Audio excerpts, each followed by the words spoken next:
Almost everyone who plays pickleball is happy to teach a newcomer the ropes. In fact, newbies are often overwhelmed by guidance. Unfortunately, not all of the useful information. Here are our top 10 most common pickleball mistakes.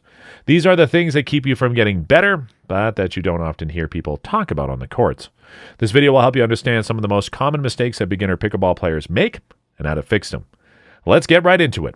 Number 1, scooting up after the serve. The most common mistake I see is that after serving, they move up a bit. The problem with this is that the return serve will hit the ball as deep as possible. And if you've moved up after your shot, you'll have to run back or it will be very hard to return the shot. Instead, after you serve, stay back at the baseline so you can make a good return. Number 2, too fancy of a spin.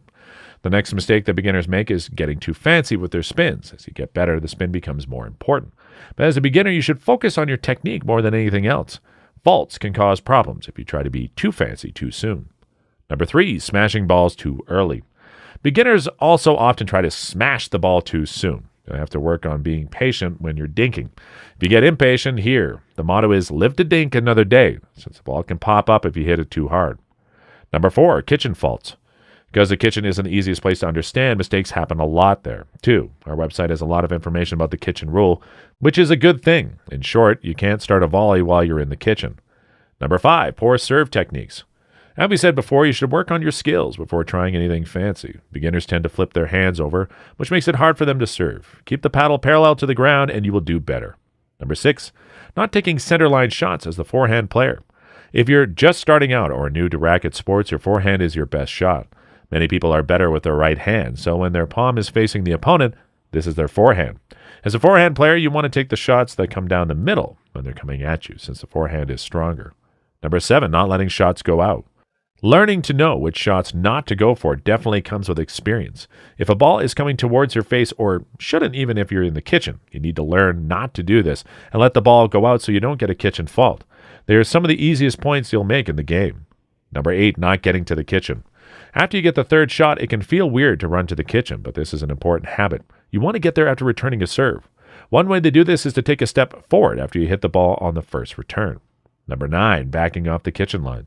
Knowing when to back off the kitchen line is also crucial. If your opponent starts hitting harder shots back at you, it should be instinctual that you back off the kitchen line and get defensive. Sometimes you do need to back off, but if you want to return dinks, then just stay right behind the kitchen line and you'll be good.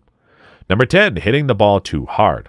Let's face it, sometimes you can hit the ball too hard. You may feel like absolutely smashing every single shot, but this is not squash. Hitting a ball too hard can cause it to pop up, which is a super nice opportunity for your opponent to smash it back at you. Focus on just returning the shot or dinking it over strategically instead. Now, before we move ahead to talk about more game-changing pickleball tips, please take a second to like this video and subscribe to our channel so that we can keep bringing more informative pickleball content to you. Your little contribution means a lot for us. Let's look at a few etiquettes that are crucial to remember in pickleball. Meet at the net after a game. If you're a good player, you should already know this, but if you're just starting out, this is how you usually end your game. I mean, every single game. When I say every game, people think it's very rude if you don't meet at the net. Believe me, if you storm off after a game, no one will want to play with you again. When people meet at the net, they usually stick out their paddles in a way that is similar to a high five. You don't have to hit the paddle as long as you touch it. Some people also stick out the handle instead of the face of the paddle.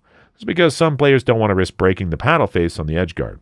Most people only use the paddle face, but you can do whatever feels best to you. Wait until everyone is ready before you serve. This point is actually in the official rulebook for tournaments, but I'm going to talk about it in terms of playing for fun. In a tournament, the server can start as soon as the score has been called, even if the return server isn't sending a not ready signal. You know that isn't how games are played for fun, but sometimes people serve when it's clear that someone else on the court isn't ready. People often hop over to a ball and kick it out of the court, or random balls will roll into the court. Don't serve if you see someone doing this. At this point, it's not against the rules to serve, but it would be polite to wait. Congratulate opponents on amazing shots. As you play pickleball, you'll see shots you have to do with how the planets are lined up. I've seen people do some crazy stuff. You name it. You can hit the ball between your legs, around the post, or even the top corner of the receiver's court when you serve. Sometimes you'll see amazing photos, and almost always you should be happy for them. Make sure you say something and congratulate the person who made the shot, even if it was your opponent and you lost. Don't be that guy who doesn't say anything when a crazy shot is made. Watch the outbursts. I've talked about this before, but it's important to say again. People who play pickleball don't like to play with people who are always angry. There's nothing worse than being paired with someone who curses loudly or keeps hitting their paddle on their leg. There's nothing wrong with being good at pickleball and wanting to win. In fact, you should do that. but you shouldn't cross a certain line. It's a big part of sports etiquette is how your actions affect the people around you. Letting your anger get out of hand is one of the worst things you can do for everyone around you. It makes people feel awkward, and your partner might think it's your fault. Just in general, it's not good. If you like this, I completely get it. When I was younger, I used to be like this. It would be the end of the world if you missed a green or went into a bunker. Try to remember that you're not playing for the title. You're responsible for how your actions affect the people around you. Be aware of time used on the court. The rule is especially important if you're playing in a place where there's a lot of people. I've been to places where there's between 5 and 6 games waiting in line. If you're on the court and see a long line of people waiting, don't take your time. There's nothing wrong with having fun on the court while you wait in line. Most of the time, long points end with laughter and some small talk. This works just fine. But the situation is very different if you want to teach someone how to serve or do something similar.